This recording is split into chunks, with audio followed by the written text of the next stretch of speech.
Well, thanks, Tina, and good evening to you. It's actually morning here where I am. Not only are we on opposite sides of the world, but our attendees today are going to get two very different accents throughout this presentation.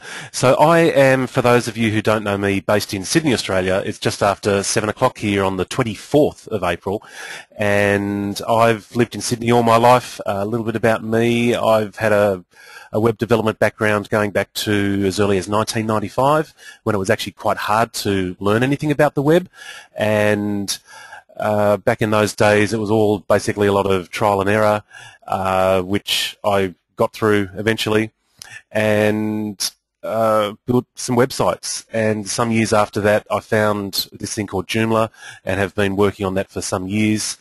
The other thing that I came across, all sorts of content management systems, but this Joomla thing kept popping back, and so about 5 years ago I took over a site called Build a Joomla Website, and have since then been producing tutorials teaching people how to build and maintain their own sites.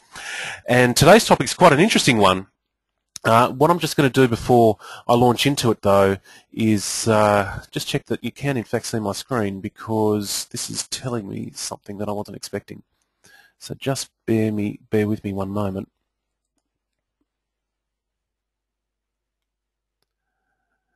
I think it's fair to say that you can't see what I can see, so let me just work out the technicalities behind that. Otherwise it's going to be a very short presentation indeed. Maybe Tina or anyone on the presentation might just tell me if you can in fact see my PowerPoint slide at the moment. No, Richard, we're not seeing the PowerPoint slide. We're just seeing the welcome screen. Okay. Let me try that. How about now? Not yet.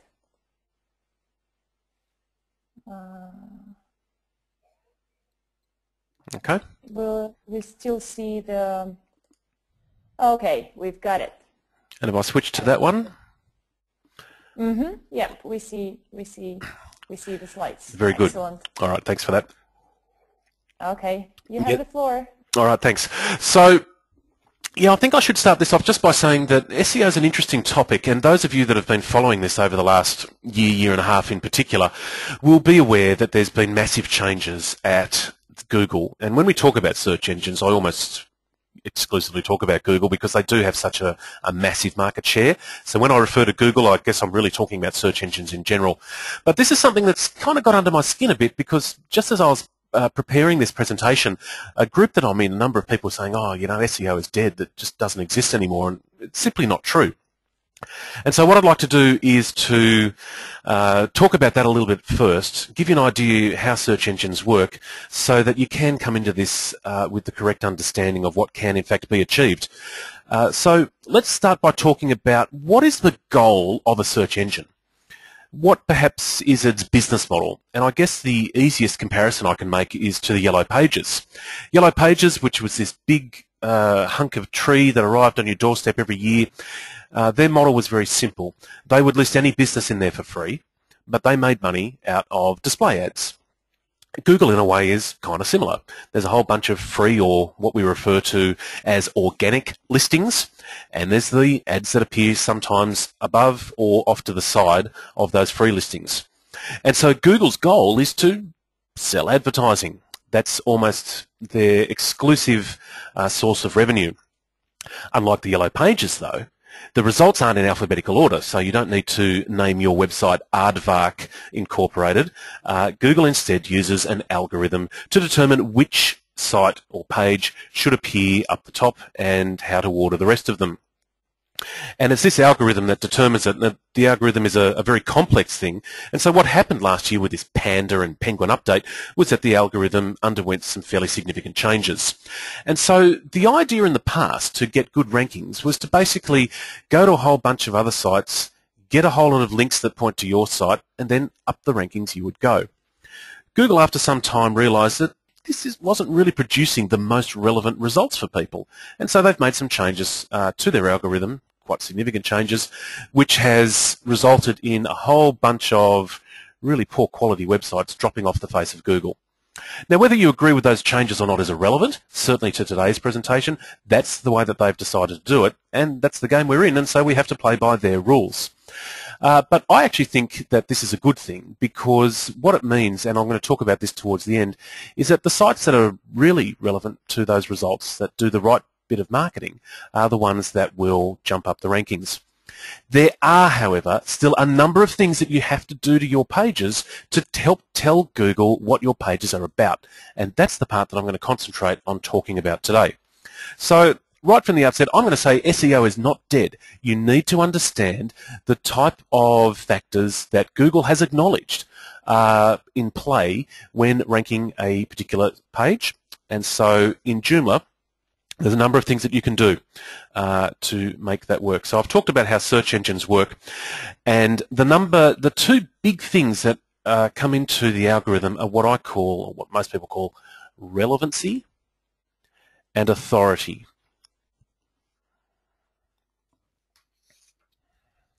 So, relevancy. What this is about is Google, when somebody puts some words into their search engine, has to look through their entire index and look for pages that contain those words that were in the search query. Now, there's more to it, of course, but that's the basic concept. So the first factor to consider is, do your pages, do those keywords appear somewhere on your page? So you need to choose the right keywords. And this is a topic in itself that I could talk about for a day. But just very quickly, don't pick something that's too broad. If you're in the, I don't know, tennis market, you're not going to try and rank for the word tennis for two reasons. One, it's going to be impossible to compete with those enormous tennis organisations. But two, when somebody types in something as broad as tennis, what are they looking for? They could be looking for all sorts of things. They could be looking for the latest tennis tournament that's going on, perhaps tennis clothes, perhaps tennis shoes, perhaps tennis clubs. And if so, if you're selling tennis shoes in Sydney, Australia, it would be better to try and rank for tennis shoes Australia, or even more specifically, tennis shoes Sydney, or if you're in a particular region of Sydney, tennis shoes North Shore, something like that. So the more specific you get when targeting your keywords, the easier it is to rank. And here's a point, though, that a lot of people miss. Not only is it easier to rank, but the more specific keyword that you choose is more likely to attract a buyer. So if we take the tennis example again, if you're just trying to rank for tennis, you're really not hitting the right people if you sell tennis shoes. The more specific you get with your keywords, the more likely that you are to actually find someone who is looking for what it is that you provide. How do you determine which keywords to choose? Well, there are a number of software titles out there that can help you, but when starting off, just Google Keyword Tool. And that will take you to a free tool that Google provides for their AdWords customers that allows you to search for keywords that people are searching for. And it will give you an indication there of how popular that keyword is, and it might even give you an idea of alternate keywords that you hadn't considered before. Therefore, the keywords should appear on certain parts of your Joomla page, and I'm going to talk to you about exactly where they need to appear later on. Okay, so the second thing is authority, and this is even more important than relevancy.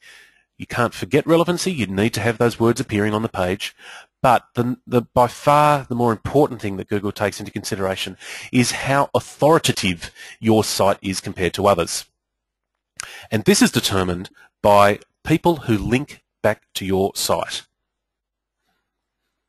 But not just links, because not all links are equal. It comes down to the quality of the links and the quantity of links pointing to your site. So let's look at an example. Let's say we had two web pages that were equal, but one of those pages had 3 links pointing to it, and the other page had 10 links pointing to it. The one with 10 links would rank higher.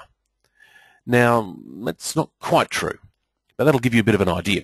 You see, quality counts too. If those 10 links were from, say, little blogs, and the other site had 3 high-quality links from perhaps newspaper websites, then it would win.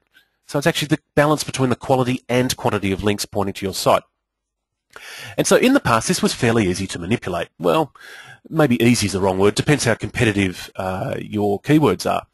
But what people used to do was go and create a bunch of articles on a whole bunch of other third-party websites, and those articles would include links back to your website.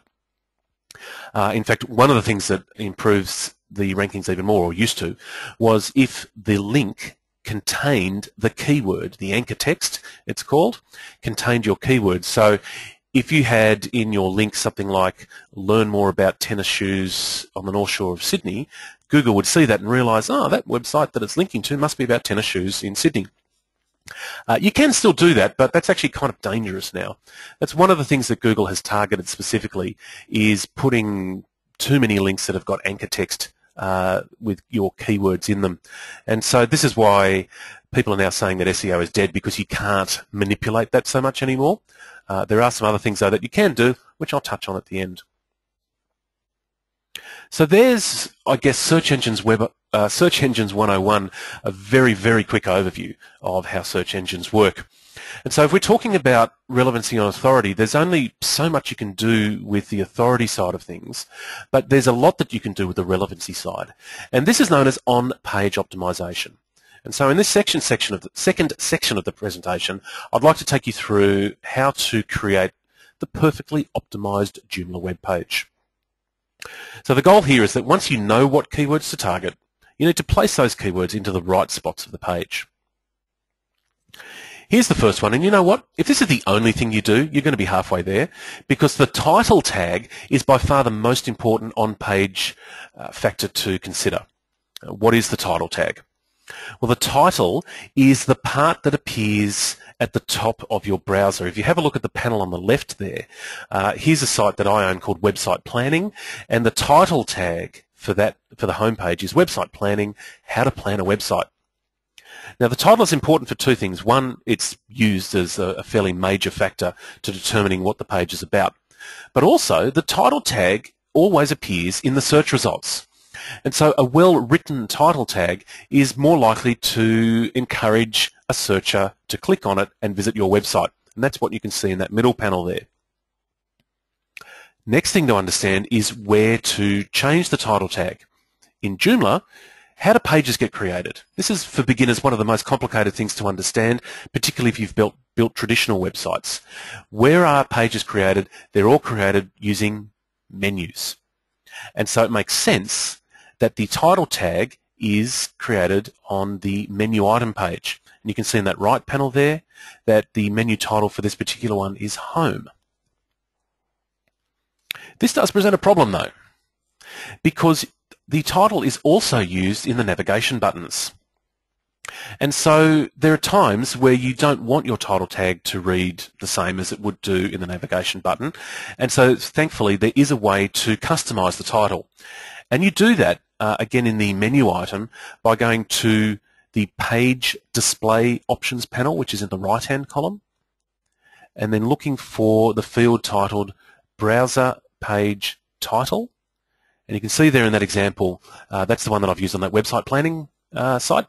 And so that then means that it doesn't say Home up in the title. It actually will display what I've put in there, both in the title bar and in the search results.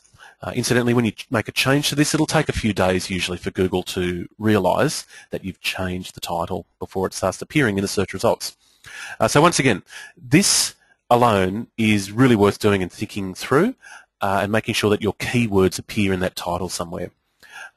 Don't go overboard. I see a lot of people just stuffing a whole lot of keywords in there. It should more or less read naturally and look sensible. You don't want to overdo it. There's also limitations as to how many characters you can fit into the title, so it shouldn't be too long. The next thing that you might be familiar with is a thing called the meta description, and once again, this is found in each individual menu item. Now, the meta description serves two purposes. Again, it's used as something to determine whether this page should be ranked higher than another one, and so you should include a short description here which includes your keywords. It should read naturally, and it should include perhaps some enticement to come through to the page, because just like the title tag, the meta description is something that people read in the search results, and if it's well written, will encourage them to come through to your website.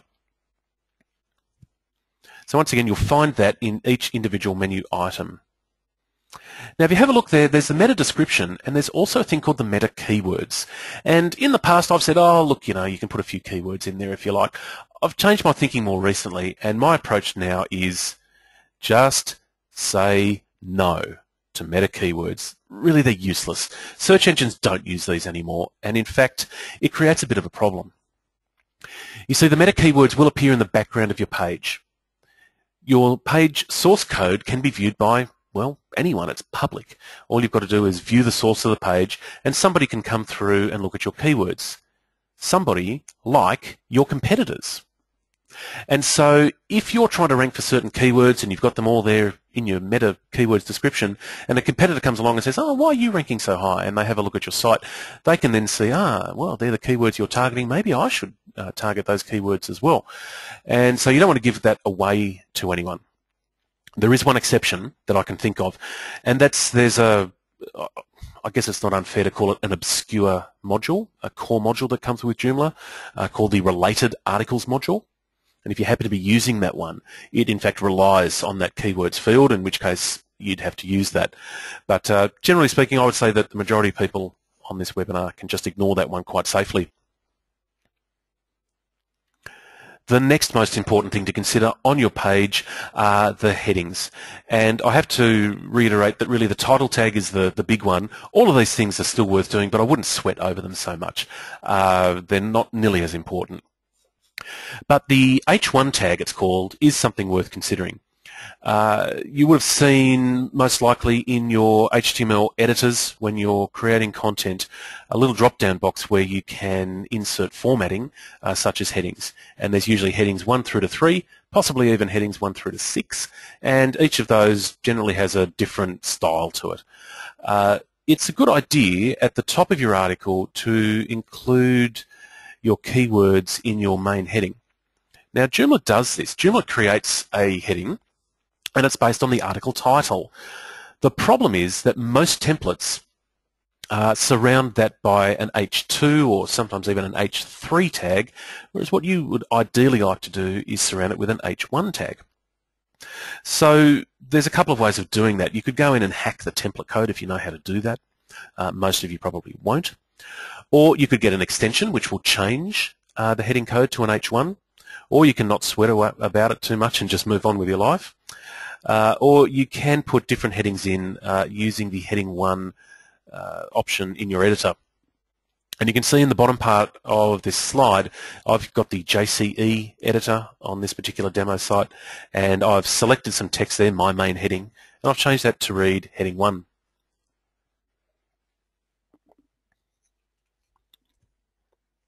Okay, the next thing is a thing called the alt attribute, and this is used with images. When creating an image, either editing or inserting an image, it's a great idea to include some alternate text. And this goes back to the early days of the web, where certain people, like myself, when I was first on the web, I didn't even have a graphical browser. Believe it or not, you could get a text-only type browser. And so when you looked at certain websites that had images on them and you weren't able to see those images, a little bit of text would appear in its place to give you an indication what you were missing out on. Now, as some of you might be aware, this is still used by those who are vision impaired. And so it's actually a good idea, and in fact a requirement really, to include with every image some alternate text for those who just simply can't see images, and their special web browsers will actually read that text to them. Nevertheless, it's still a good idea to use this field to insert your keywords, as once again Google does use this as a factor to determine whether that image and therefore the contents on this page are relevant to that keyword. I would still write this in such a way that it makes sense. So what I've put there, for example, is not a good example. Alternate text goes here. You would want to put something like blue tennis shoes available in our Sydney store, or something like that. And while we're on the topic of images, when actually creating your image, it helps to save the image name, including your keywords. So instead of just saving your photo as, say, image1.jpg, you should call it blue tennis shoe Sydney.jpg. If there are multiple words, the convention is to separate those words with a hyphen, a dash, not an underscore. Again, these are all very small things, but all worth considering when creating the ideal page. The next one is anchor text. And happily, this has improved with more recent versions of Joomla. I think from version even 1.6, certainly 1.7, which is what I was using in this example. I know that's quite an old version now. The Read More button used to just say Read More. I might need to explain to some of you what the Read More is about. When creating a featured article page or a category blog page, you have the ability to break an article into two. And this is similar to what news websites do. They'll have some teaser text or intro text, Joomla calls it, that appears, say, on the main page. And that's followed by some way of clicking through to read the full article. And so Joomla does that by creating a button that's labelled Read More, followed by the name of the article or the title. And that's what you can see in that left panel there. You may have noticed that in the article options, now this is not in the menu item now, we're talking about the article options, there's a field that's labelled Read More Text. So if you don't like it to say Read More followed by the title, you can type something else in there. And you'll see in that middle panel I did that, and I typed in Learn More About Joomla Professionals. Learn more about our Joomla Professionals. So that'll end up actually reading Learn More About Joomla Professionals, which of course is not quite what I was after. So if you don't want to use the Read More text at all, what you need to do is on the Article Manager page, choose Options, which appears in the top right in that sort of what I call the Actions toolbar area. And then on the pop-up window, you'll see an option that's labelled Show Title with Read More. Set that to Hide. By default, it's set to Show. So set that to Hide. And then in that previous example, what would happen is the button would then say Learn More About Joomla Professionals. And it would all work fine. That's not for everyone, but if you happen to want to change that text, that's how you do it. And while we're talking about anchor text, let me make a comment about your content in general. What you'll see on a lot of websites is that when you're creating an article and you want to link through to another article on your website, someone will do something like in that top example and create a link that says something to the effect of click here to learn more. That's not helpful. It's helpful, I guess, for the reader. It tells them exactly what to do. But Google actually likes to use the text, or likes to look at the text in the link to determine what the page it's linking to could be about. And so instead of doing that, it's probably more helpful to do something like in the second example. Let's say you're into dog training. It's a better idea in your links to include those keywords. So learn more or learn about our dog training service in Sydney.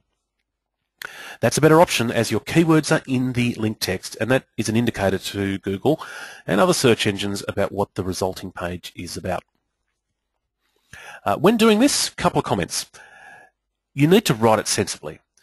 You don't want to, I don't know if I can think of an example, it needs to read like a sentence. SEO comes second. You need to write with your reader in mind. You will see some websites that overdo this and the link text just doesn't read well. English comes first, SEO comes second. And incidentally, just in that first example, you probably don't want to be writing click here anymore anyway, because so many people are accessing the web via tablets and smartphones now that clicking is irrelevant. It's all about tapping. So the word click here really doesn't make any more sense. So there are a whole bunch of tips about how to create the perfectly optimized Joomla page. And I can't say this strongly enough, the title tag is the most important. But the second most important thing you can do on your website to improve your search engine rankings is to make sure that you're using search engine friendly URLs. And I'll talk about that in this section. Now, URLs are created from the menu alias. So I'm back on menus. And if you have a look at the picture there, this is an example of the sample data, so this will look familiar to many of you, that if you've chosen to install this when you install Joomla, this is the typical menu. And so let's have a look at this menu item called single article, which you'll see is indented under content component, which is indented under components, which is indented under using extensions, which is indented under using Joomla. The resulting URL for this page is going to be using-joomla/extensions/components/contents-component/single-article, which does work. It's got all your keywords in there. There's nothing wrong with that. There is an argument, though, that having too many folders or subfolders like that is not ideal for SEO, and so there's other things you can do to get around that, and I'll talk to you about that, but basically you've got to use an extension. Anyway, that's how it works. If you've been curious about how the menu URLs are now created, that's how. It comes from the alias, and if the menu item has parents, like this one does, then those parent items will also be included in the URL. And this works out of the box now, which is fantastic. Those of you who have been around Joomla for a while will remember links that are similar to the one at the bottom right there. It used to look quite ugly, and so in that example, it would be a problem if, say, you're on the phone to a customer and you wanted to tell them the web address that they should have a look at for one of your products. They might have to say something like, hey, just go to our website and have a look at index.php question mark option equals com underscore content ampersand view equals article ampersand ID equals 6 ampersand ID item ID equals 257, which is not a terribly friendly conversation. Also, Google does look at the keywords that are in your URL, and so that type of URL, again, doesn't do anything to help Google understand what the page is about. So I say thankfully that now the search engine friendly URLs option is turned on by default and should work out of the box, but you can turn it off if you're in a hosting environment that's causing you problems, or if you happen to have any old URLs and you just happen to like that structure, I guess. Okay, the second option, and incidentally, these settings, if you're not aware, can be found in global configuration. So the second one there is URL rewriting, and this one is a little trickier to set up. Without this turned on, what you'll have found is that the URL includes index.php, so it might read something like www.mydomain.com/index.php/myfriendlyurl. It'd be kind of nice to get rid of that index.php. It needs to be there by default, I guess, because it will work in the vast majority of hosting situations. You can, however, get rid of it usually by doing the following. It is a bit tricky, and you can break your site by doing this, so follow these 3 steps. The first, and incidentally, this works with Apache, not Windows IIS. There's a different method for Windows. The majority of Joomla sites are hosted on Apache, and so I'm not going to cover Windows in this presentation, but check with your host if you're not quite sure which hosting platform you're on. Here are the basic steps, though. You need to connect your site using FTP, and then find in your root directory a file that's called .htaccess. Keep a copy of this. Rename it to .htaccess something. I usually just use .htaccess-bak for backup. Then find another file that's called htaccess.txt and rename it to .htaccess, as that file contains some clever code that will make this whole thing work. Then in Administrator, change Use URL Rewriting to Yes and save, and then go to the front end of your website and see if it worked. Okay, if it didn't, then you need to reverse the procedure. You'll need to go back to your htaccess backup file and make it .htaccess, and then talk to your host and scream at them and say, why didn't this work? Or switch to a better host like SiteGround, as that will certainly work without any problems on their platform. This is the difficulty with hosting. There's all sorts of different environments, and it may work with some and not with others. I'm not going to talk about any of the other settings. Maybe I'll briefly mention add suffix to URL. Don't worry about that. That adds a .html to the end of your URLs, your page URLs. There's no need to do that. The other bottom one includes site name in page titles. Oh yeah, that's a nice thing to do. I haven't shown a screenshot of that, but if you look at that drop-down box, I think the options are no, after and before. I usually choose after. That means that your page title will read your keywords, and then I think it's a dash, and then your site name. So it might read tennis shoes Sydney dash my tennis shop, whatever the name of your site is. All right, this is an interesting one. What you're looking at here are two identical websites, correct? Well, no, have a closer look.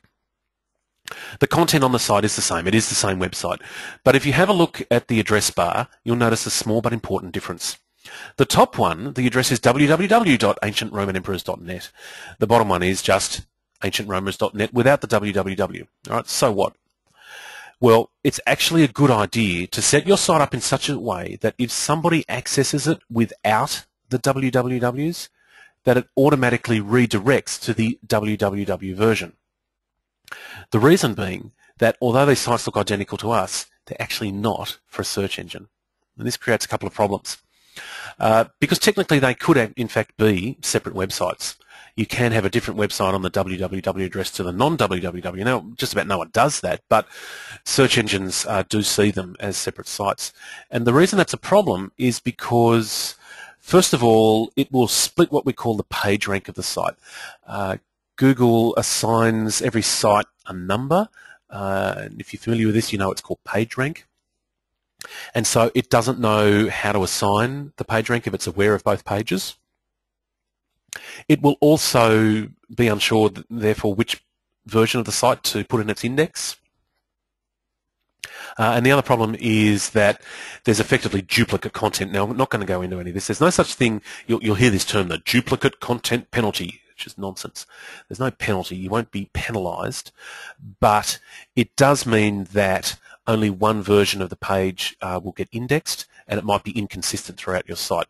So here's how to get around that. Oops. Okay. You need to redirect one of the versions to the other version, and the convention is to redirect the non-www version to the www version, so that if somebody types in just ancientromanemperors.net, when they arrive on the site, there will be some code there that automatically puts the www in front of the address, and that works for search engines as well. I've struggled a little bit over the years in getting this to work the first time. I'm not 100% sure because I was too lazy to test this, but the example that I've got at the top of the screen there should work.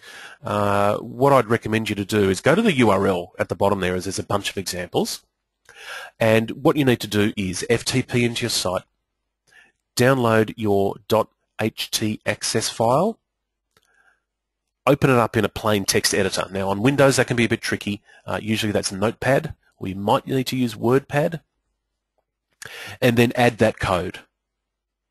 But you need to change the domain.com and example.com to your actual URL. So in this case, I'd be putting in that third line down, rewrite condition, ancient Roman emperors, /.net, and I'm rewriting to http://www.ancientromanemperors.net, followed by all that other nonsense.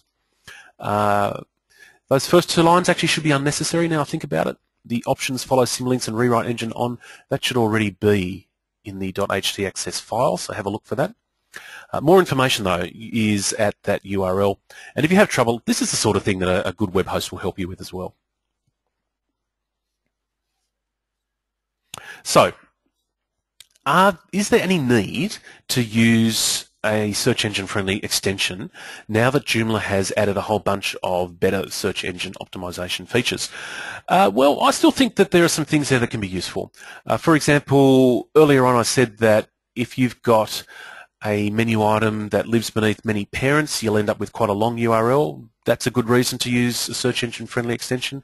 They also provide additional features which can help with your search engine rankings. I've used 3 over the years. There's a whole bunch, and so yes, this is a recommendation, but I'd also just add to do your own research and see what's right for you. My one of choice right now is called MyJoe.sef. For a few reasons. There is a free version available, so you can get a bit of a feel for it. It's feature packed. It does lots of different things, and the support by Dennis, the developer, is excellent.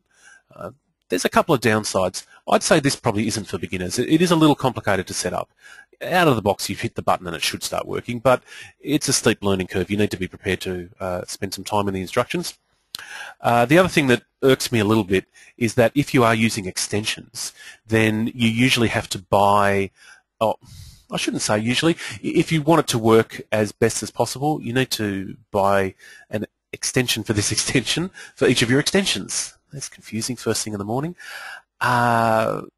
So for example, I like the Easy Blog blogging platform, and if I want to get the most out of my URLs for Easy Blog, I've got to pay, I think it's about another $9 for that extension, and then if you've got a dozen extensions, that price really adds up. You may or may not need to do that depending on how fussy you are. I'm fussy, and so I tend to need to.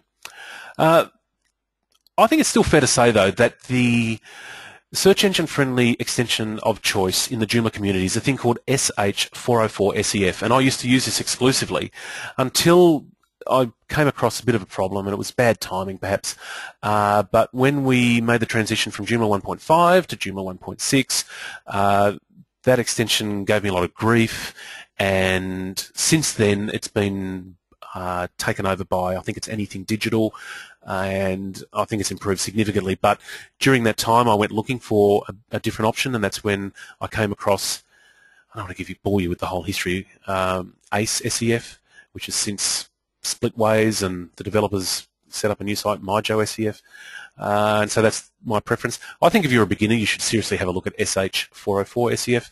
It also includes a couple of nice features that the others don't, such as you can incorporate Google Analytics right into your Joomla dashboard.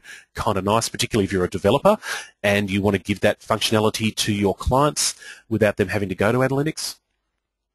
A third one that I have used, but not for a while now, is called Joom SEF. Again, there's a free version of that available, and it may be fair to say it's a little bit easier to use, so for a beginner you might like to have a look at that one as well.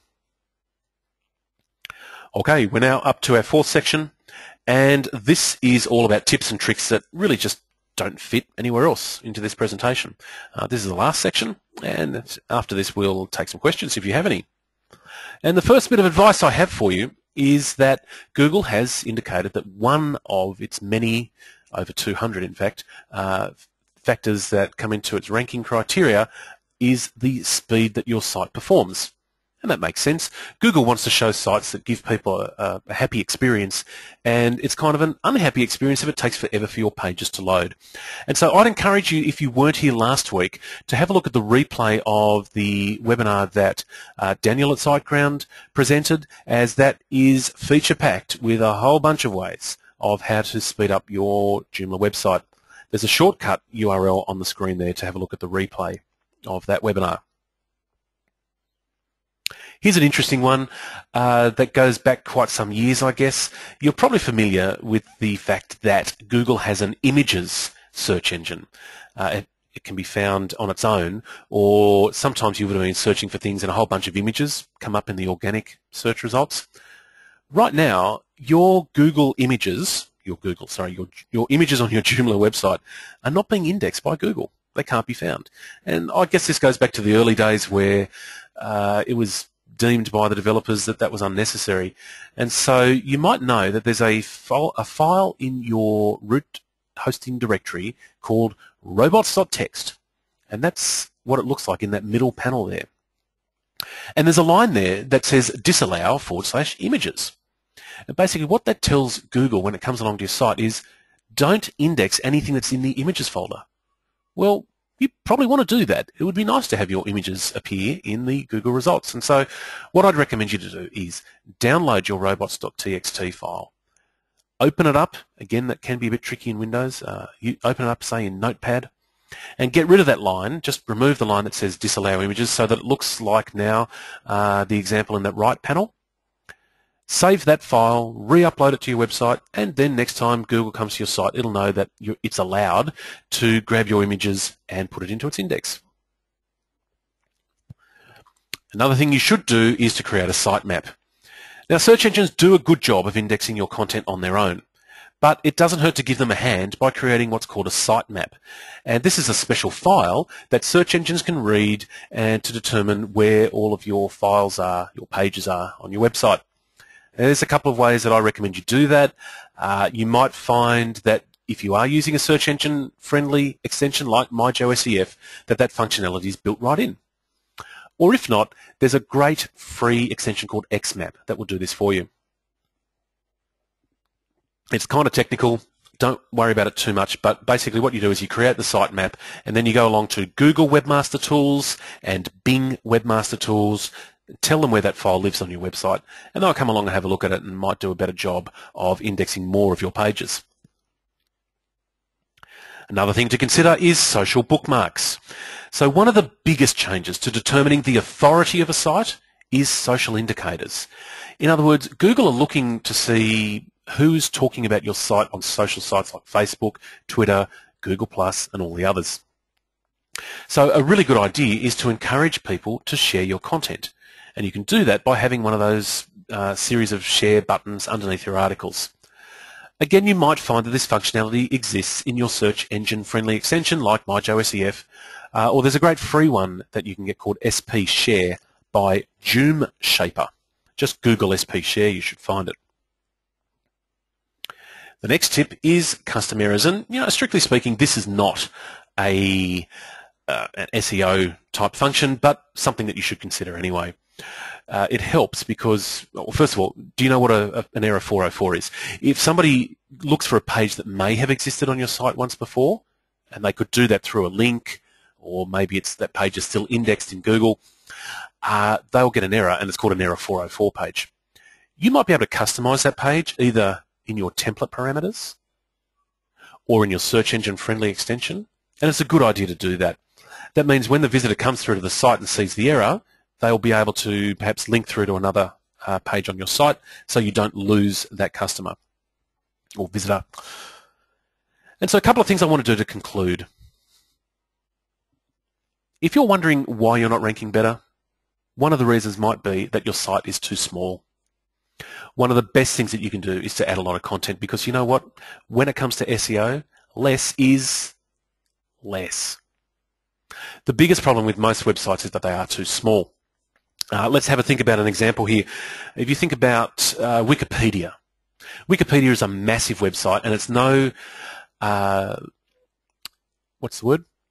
it's no surprise that they appear at the top of so many search results. First of all, they've got lots of backlinks into the site, but they also have lots of internal links. So you'll find that in a typical article, there's lots of links to other articles. And these internal links count as well. And so one great way of improving results in the rankings is to have more pages on your site, because for every page that you add to your website, there's a disclaimer in a moment, but generally speaking, every page that you add to your website will add a little bit of extra authority to your site, and over time can help your overall rankings. And that's because each page that you add to your site will have another link in the navigation bar and other parts of your site to other pages on your site. And that all helps. It doesn't help nearly as much as having lots of external backlinks pointing to your site, but it counts nevertheless. And so some ways to do that. Add a blog. Add lots of content to your blog. When creating blog posts, try, if relevant, to link through to another blog post. So you might say, as I discussed in last week's blog post, and that can be a link to, well, last week's blog post. Although you might want to get that anchor text a little bit more relevant. Adding a forum is one of the best things that I've done on our site, not just from an SEO perspective, but certainly that did help our rankings significantly, and as we have more and more content added to the forum, that helps. It's also a great way of doing this, because I rarely add any content to the forum. It's our users who do that, and as we add responses to that, that increases the authority of the overall site. You can just write general articles as well. There's lots you can do to add content to your site. Which leads me on to my last point. I've mostly talked about today all the things that you can do on page, the relevancy aspect to search engine rankings, but I haven't talked much about the authority aspect. And I don't have any shortcuts for you here, and that's actually a good thing. What it comes down to now to get links to your site is performing real marketing. And that is going out and contacting people within your industry and doing deals with them, coming up with some strategic alliances that you can share links to each other, that type of thing. The days of creating a heap of pages on those third-party sites that I talked about at the beginning and just linking back to your pages are gone. So create content, curate content. What that means is that's basically what journalists do. They're taking from content from all sorts of other sources and putting it together on their site. Build relationships, share content on the web, and this all does come back. This, of course, is a massive topic and something that would take hours to really go through in a lot of depth, but that's basically the idea. Yes, there's a lot of things that you can do on social media platforms to do that by sharing other people's content, particularly those who are influencers in your market. They will eventually start sharing your content as well. And so as you gain new followers and customers and members, this starts to, I've lost my train of thought. You know, it can become like wildfire. You get to a point where there's a certain synergy where this all starts to work. But the most important thing is to remember that none of that will help unless Google knows in the first place what your pages are about. And it does that by making sure that you have relevant pages. And so I've gone through all the ways that you can do that. And I'd like to wrap it up there and pass over to Tina, who's going to ask some questions. If you haven't already and you do have some questions, feel free to write them into the chat section of your GoToWebinar chat window over on the right-hand part of the page, and I'll do my best to answer them. SEO is an incredibly broad topic, and if you've got very specific SEO questions, I'm quite possibly not the best person to ask, but I'll tell you that rather than make stuff up. So hope you found that useful, and I'm ready for your questions. Over to you, Tina. Thank you very much, Richard. Excellent presentation, and I hope it was very useful for our attendees as well. So I do have quite a lot of questions here from our attendees. Where do I start from? So let's see. There is a very good one. Is there specific rules for SEO about selecting and creating domain names? Okay, rules. Well, I can make a couple of comments there. It used to be, you used to be able to cheat the system a little bit by obtaining a domain name that included your keywords. Mm-hmm. So, for example, let's say that you are in fact trying to rank for tennis shoes Sydney. It used to be quite advantageous to get a domain name such as tennisshoessydney.com, or in fact, if it's a regional domain name like that, tennisshoessydney.com.au for Australia. That is still the case and not the case. So Google still looks at the keywords in the domain name quite strongly, but there's a couple of caveats. It has to still do that because there are legitimate names like Sony or Coca-Cola, and so it makes sense that it is still a ranking factor, because if somebody's looking for Coca-Cola, it makes sense that Google shows Coca-Cola.com in the first position. So that is still an important one. But what a lot of people used to do, particularly at a local level, is just get some one-page or very thin websites created using a keyword-rich domain name, and Google's awake to that now.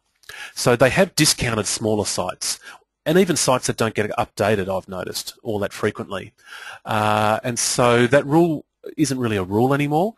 It will still apply, and if I was choosing a domain name, I would take this into consideration, but I would then build a website that had a decent number of pages, and I don't know what decent means, but 3 isn't enough, as well as having updates to the content frequently.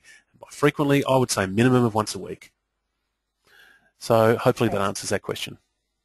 Yep, I hope so too. So straight to the next one. Wow, we have lots of questions here. I hope that we covered at least most of them. So the next one is related to the physical location of the host machine and traffic.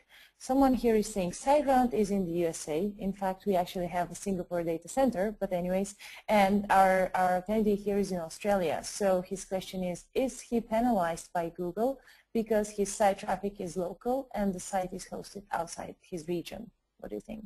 Okay, no is the short answer, but you need to do a couple of things.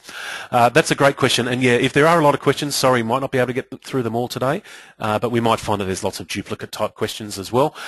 But I'll do my best. I can hang around for a while.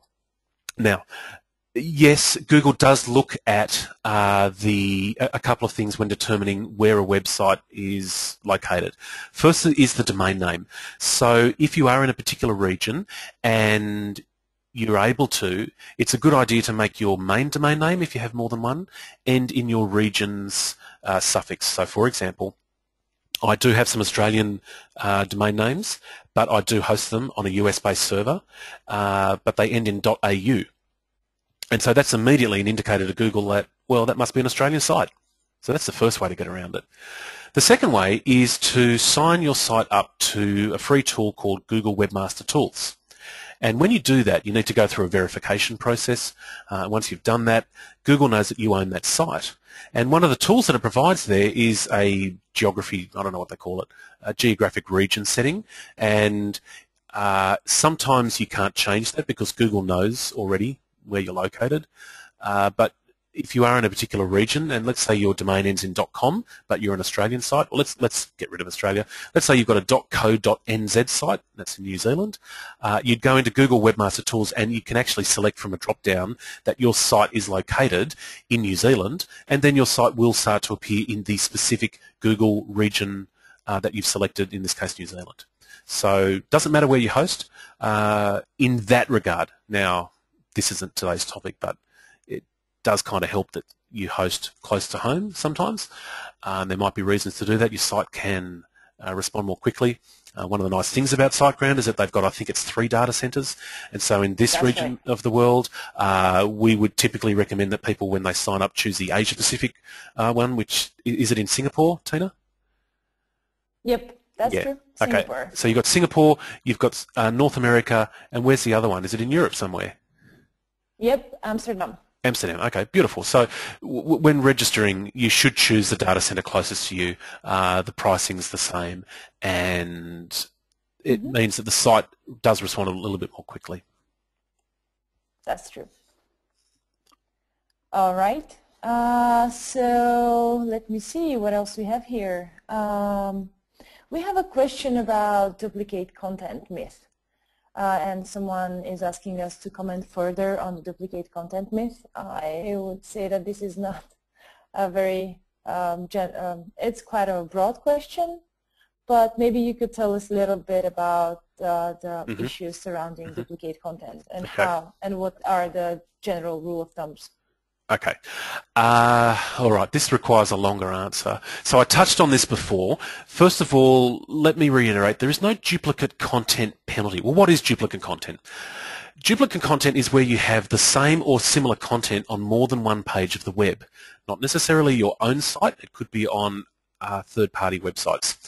And the reason that this is an issue is because one of the ways of manipulating the search engine rankings in the past was to create basically the same article and throw it all over the web. There are article websites, for example, where you can post articles and encourage webmasters to take those articles and publish them on their own website. Google decided in their wisdom that this wasn't a great result, so that when somebody typed in baby gifts, they might get 50 articles in the top results, and all of those articles were the same. And they contain links through to your website. That's not a good experience for Google users, and so they decided that they would only index 1 or maybe 2 or 3 copies of the same content. So search engine people woke up to that and they thought, all right then, well, let's get clever and we will spin that content. And they took that article and rewrote it in such a way as to make it unique each time. And Google are now awake to that as well, and they've got quite complex tools that they can determine whether a spun content is very similar to another one, and so they discount those as well. Where this becomes a problem, say, with Joomla websites is that, hey, I've got to admit it, Joomla out of the box is not always that great when it comes to this. It's improved a lot, and this is a good reason why you should use or consider using a search engine-friendly extension. Joomla can create duplicate content pages within the same site. And this is not ideal. You won't be penalised for it, I'll say that again. But it does mean that only one of those pages will get indexed, and it might be the page that you don't want to get indexed. So it's not so much an issue of having them, but it would be nice to be able to specify which of those pages is the one that you want to get indexed. It's easier to do that with a search engine friendly extension. I'm pretty sure that all three of those ones that I recommended before has a feature that will tell you if you have any duplicate pages, and then you can go in and specify which is the one that you want to be what's called the canonical page, the preference page. That's the quickest way I think I can answer that question. So no, it's not going to force your site to disappear in the rankings, but yes, it's something that you should address. Yep. Thank you so much. I definitely agree that this is certainly not an easy question, and it takes a lot of time. This is a long debate. Yeah. Okay, yeah. so back to another question. What is your favorite resource? That's a good one. What's your favorite resource for keeping up on the changing face of SEO? Wow, I don't know whether I want to give those secrets away. Look, I'm a member of a couple of sites. Just one. Look, I'm happy to give my secrets away. It's just that I don't want this to come across as though I'm saying that you need to spend a lot of money to get this information. So, okay, yeah, there's a couple of resources.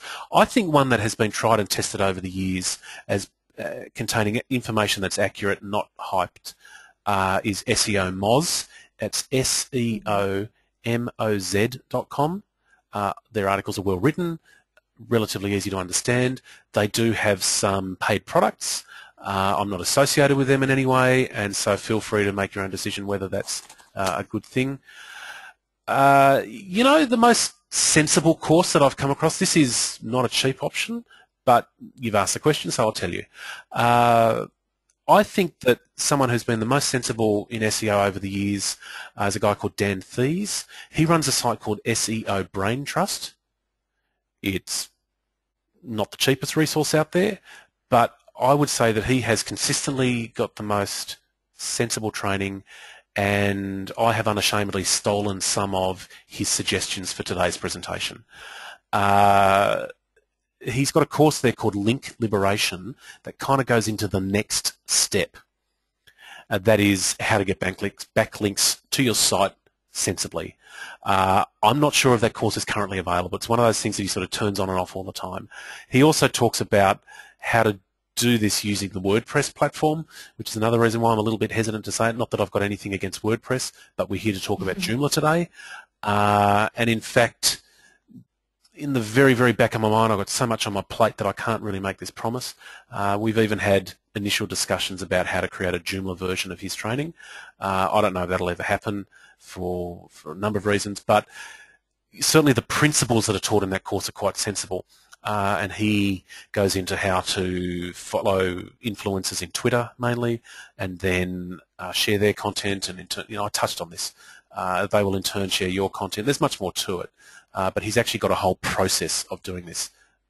So there's a couple of resources. A good free one, SEO Moz. You'll learn a lot there. There's a bunch, but that's the first one that comes to mind. And then if you really want to take this a step further, then there's a course that you might consider if in fact it's available. Now I've mentioned it. If suddenly everyone writes to me and says, gee, I wish we could get this and it's not available, I do have a contact with Dan, and I might ask if there's a way to make that happen. All right, thank you very much for sharing those, Richard. And because you mentioned something in your reply about backlinks, and we also have a question about that that says, in trying to get backlinks, will links in forums be useful? Sure, they will be. Oh, well, yes and no. Depends what you mean by that question. In terms of search engine rankings, quite possibly not, because a lot of forums now are awake to the fact that people just write forum posts and then without adding to the discussion. We get this quite a lot in our forum, and we generally delete those posts or we take the link out. So in terms of rankings, probably not. What most forum owners do now is they no-follow those links. Now, no-follow is a technical term that means that the link exists, but when Google looks at the link, you've got a little special code there that says to Google, we don't trust this link, therefore ignore it. And again, this is open to debate. The majority of information that I've read suggests that no-follow links means that they're completely useless. I have had a couple of experts, though, write and say that no, there is still some benefit in having those links. So the short answer is probably no. They're not really going to give you any search engine ranking benefit. However, That's not why you should be writing in a forum anyway. You're thinking old school. You're thinking about how to manipulate the results.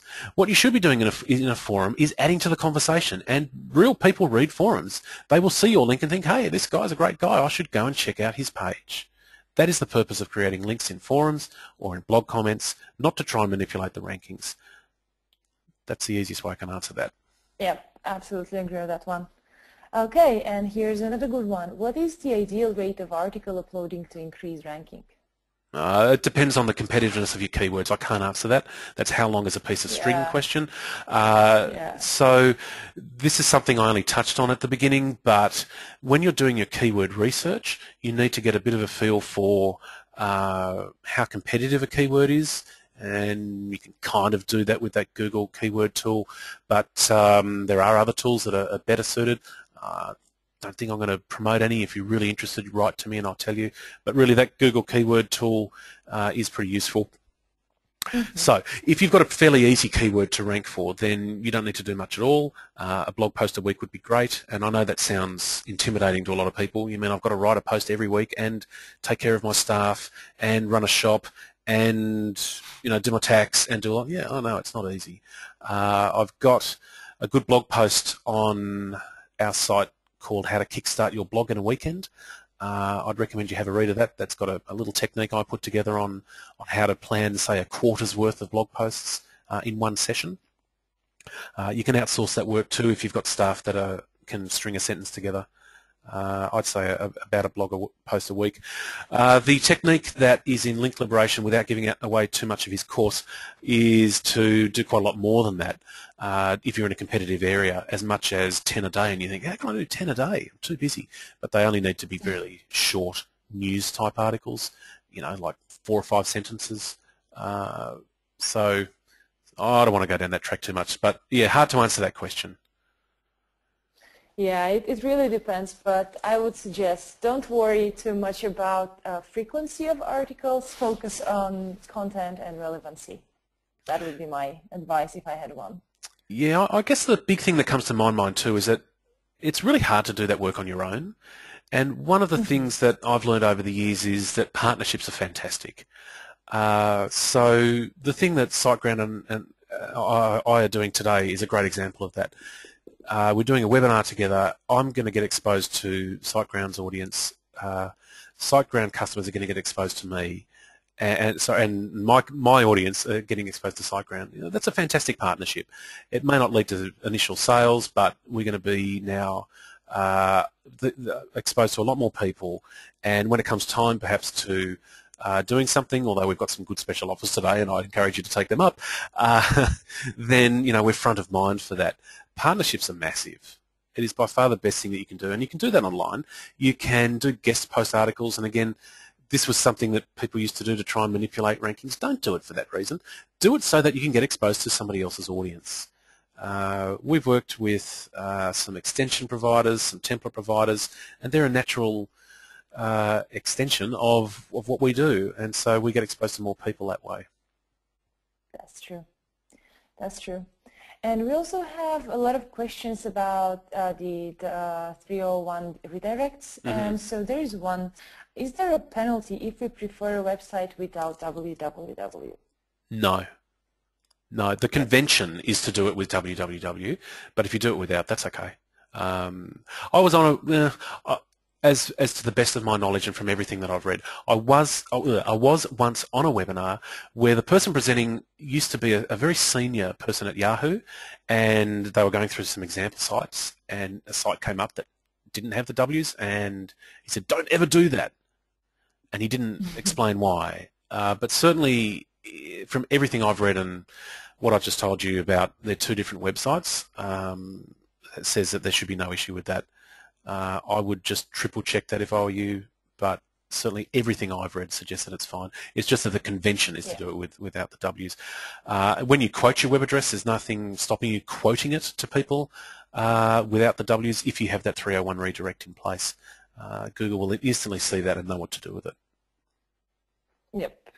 And we also have another one about how, it's a good one, how do you get Google to show the 4 sub-pages within search results? The small snippets. Like contacts and Right. about us. Yep. It's automatic. You can't say, please show those extra snippets. It's part of their algorithm, and it's up to them to determine whether or not they decide to include those. You will more often than not see those extra bits of information when somebody searches for your actual trading name. So, for example, if you were to type in SiteGround, you'll often see those extra pages come up. But if you type in something more specific, then they won't come up. There is a feature though in Google Webmaster Tools where you can demote one of those pages. So if it happens to show something that you don't want it to show, like, I don't know, maybe the About Us page, you can actually go into Webmaster Tools and say, I don't want that to be one of those extra pages. There's a word for it. I'm not sure what it's called, if it's snippets or something else. So you can control it a little bit, but you can't say, hey, I really want you to do this page, please, please, please. No, it's up to them. When you said snippets then, that might have meant something else.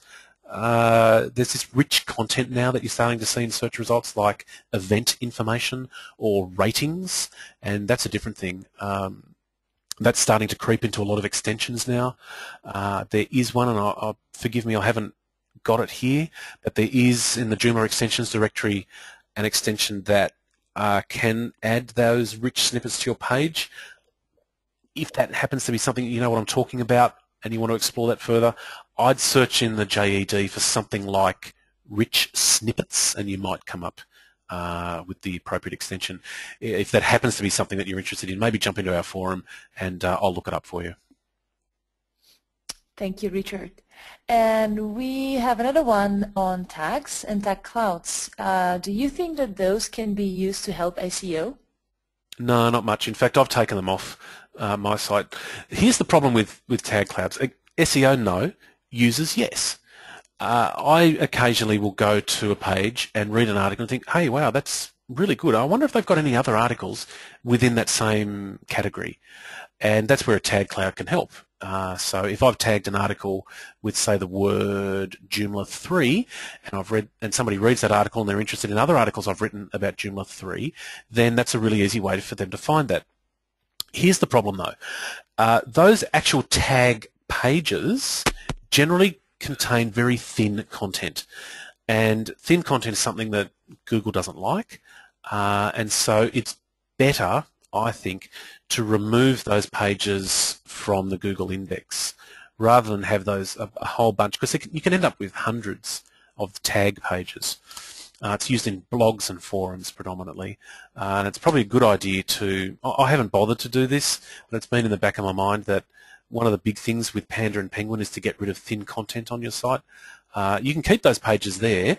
Probably best, though, to do what's called a robots no index, and that is add an instruction to that page, that tag page, to the Google robot not to bother indexing them. That's a bit of a more advanced technique, and it's again something that's made so much easier if you're using a search engine friendly extension. You can just go in and you can go to all those tag pages and tell Google and the other search engines don't bother indexing those. So will it help? No. Can it hinder?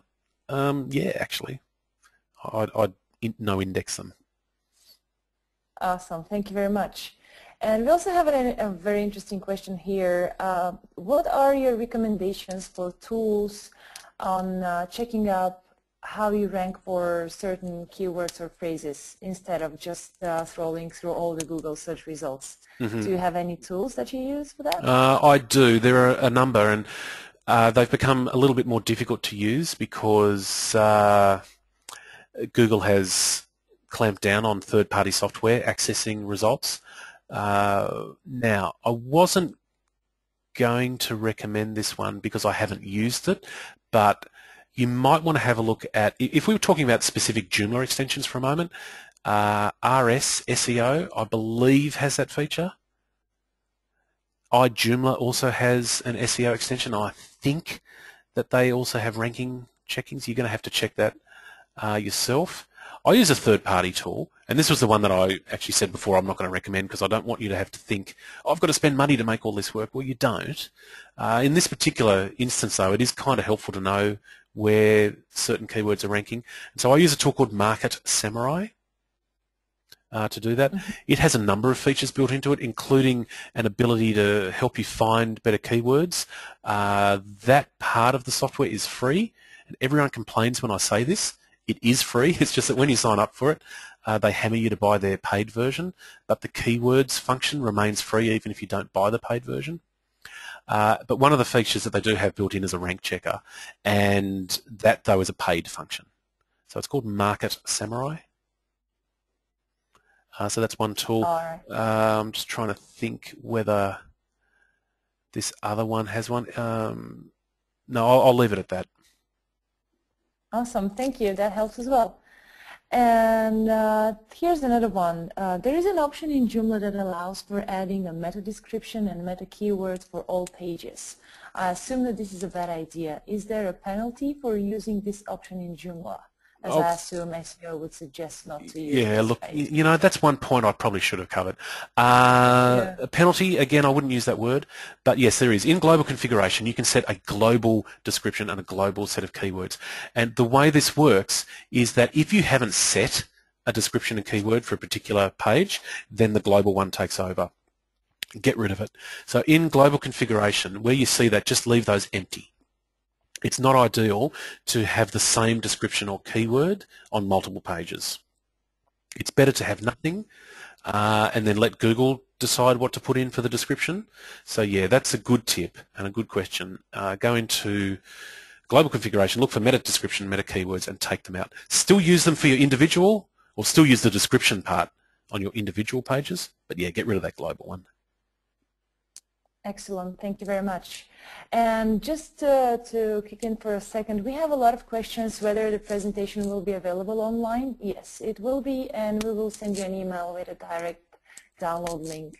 And we will also make it available on YouTube, and you will also receive a link to that. So just don't you worry, you'll have all the secrets available right in your mailbox. Yeah, I'll add the slides, did you just say that? And I'll add the link through to that Market Samurai tool as well, just in case you're interested in that, as well as other resources that I've mentioned. Yep, and in case we don't cover all the questions, because we have really a lot of them, we'll make sure to at least provide a little bit of recap of all of them and give you more information through email. So let me see, I think that I have, do we have more time, Richard? Are you still available to take more questions? Sure, why don't we go for another 10 minutes or so? Okay, yep, that sounds good to me. Okay, let me see what I have here. Yes, we had a couple of questions about AdWords. What is your take on AdWords? Do you think that that affects SEO, and is it generally a good idea to use AdWords on your website? Okay, so really a different channel altogether, and this is something to remember. I wanted to add this at the end, so now's a good time to do it. Remember that getting visitors through to your site via search engine optimization should be just one of the many ways that you get visitors through to your site. There's a couple of reasons for that. If Google decides to make additional changes to its algorithm that affects your site, then suddenly you're going to have less traffic and less business as a result. I know that not everyone on this website has a business, so when I say business, just interchange that word for whatever it is that you do. But the concept's there, so remember that first of all. So AdWords is another channel. Now, if I understand the question correctly, by having some AdWords ads, will that improve your SEO? No, it's very much a different thing. You can't cheat the system by buying some ads and then improving your natural or organic results as well. No, it's a different channel. Should you do it? Yeah, absolutely. We have AdWords and we get traffic from that. The trick is getting it cost effective, and that is you don't want to be spending $100 and only making $10 back. And so you need to carefully test AdWords. I don't want to go into all of that. I know a reasonable bit about AdWords, but I wouldn't call myself an expert. The one piece of advice I would give you, though, is the way to start is by doing exact match keywords, choosing exact match keywords. So that's where you put them in little square brackets. So don't just say, yes, I want to rank for tennis. Oh, sorry, not tennis, but I want to rank for tennis shoes. You need to actually put tennis shoes in square brackets so that your ad will only appear when somebody types in the specific phrase tennis shoes. Then when you've got that cost effective, then you can start exploring phrase match and broad match. It's a tricky game. You can lose a lot of money fast. So start off with small budgets and go from there. Is it worthwhile? Yeah, it can be. Depends on the competitiveness of your keywords. Excellent advice. Thank you, Richard. And we have another good question here. Is it better to have your blog or shop with subdomains or in separate directories? For example, blog.yourwebsite.com or yourwebsite.com/blog. Okay. What is your take? My recommendation is in a subdirectory, mainly because of the authority aspect. Remember I said before that www and the non-www are effectively different sites in the search engine's eyes? Well, the same goes for subdomains. So it's better to have everything on one site, and the way you do that is in a subfolder.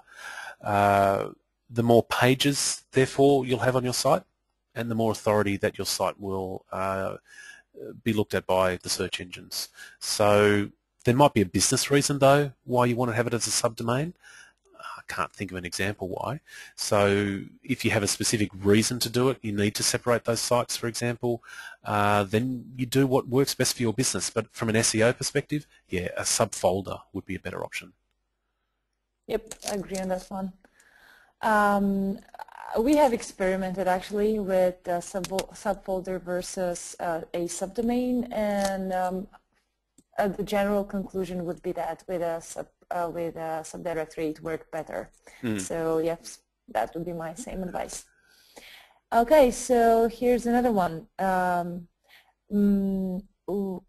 My website is in Turkish. Do all these keyword rules apply, or it is only in English? Should apply.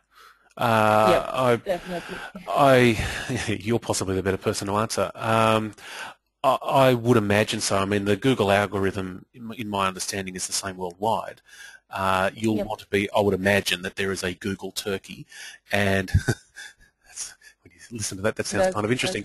There would be a Turkish version of Google, and so yeah, all the keywords apply, but in your own language for sure.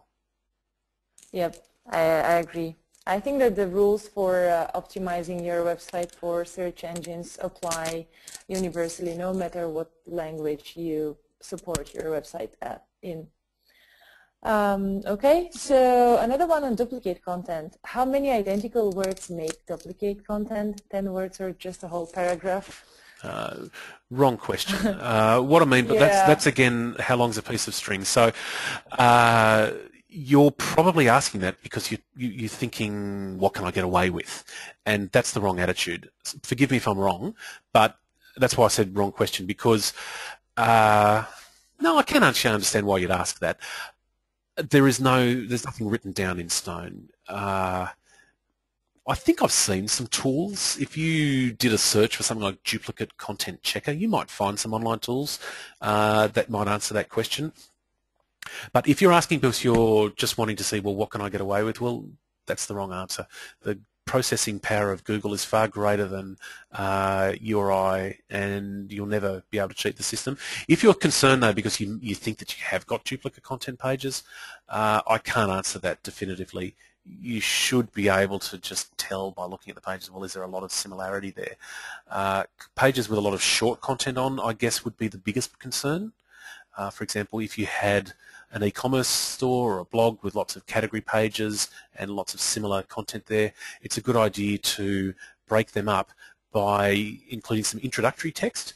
For example, if you're just using the native Joomla articles and you've got category blog pages, you might like to use the category introductory text to add some content there if you know what that's about. So, yeah, that's probably all I can say on that one. Excellent. Thank you very much, Richard. And there's another one on domain names. What is your opinion about domain name extensions? For example, are .tv sites listed lower or higher than .com websites? Okay.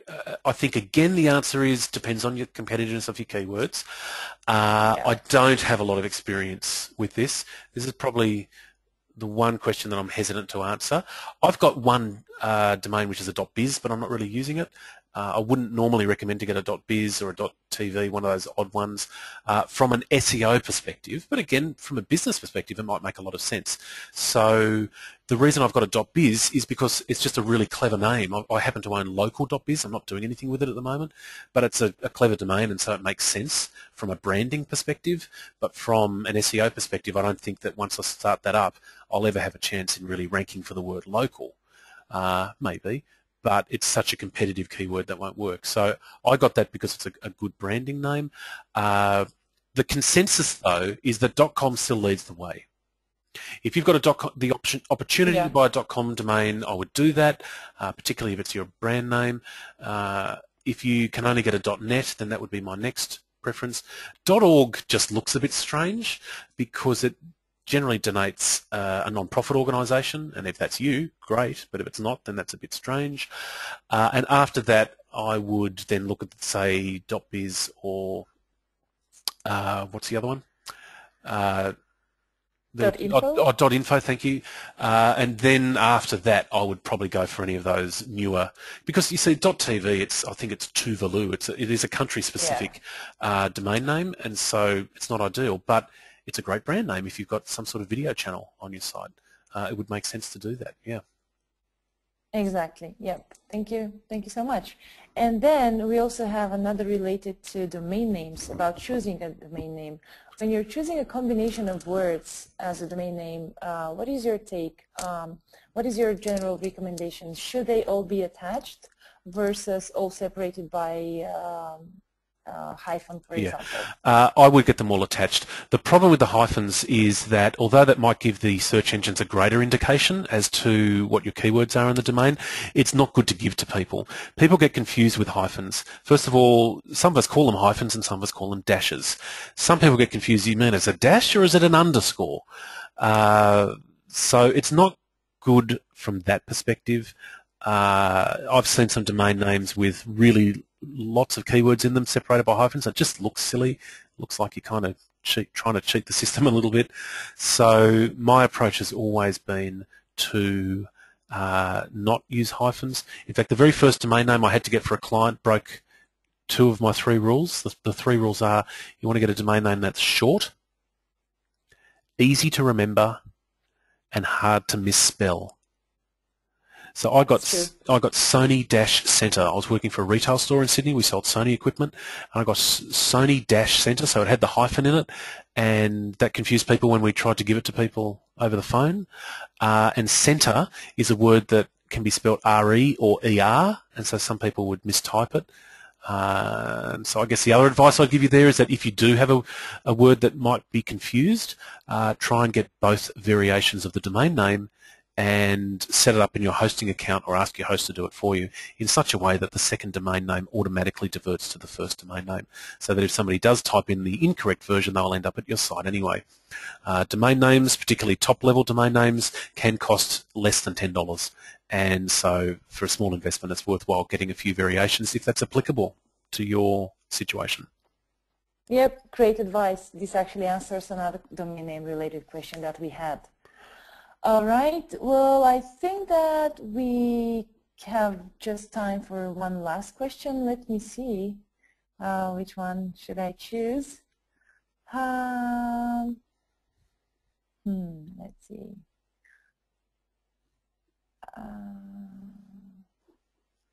Okay, just bear with me for 1 second.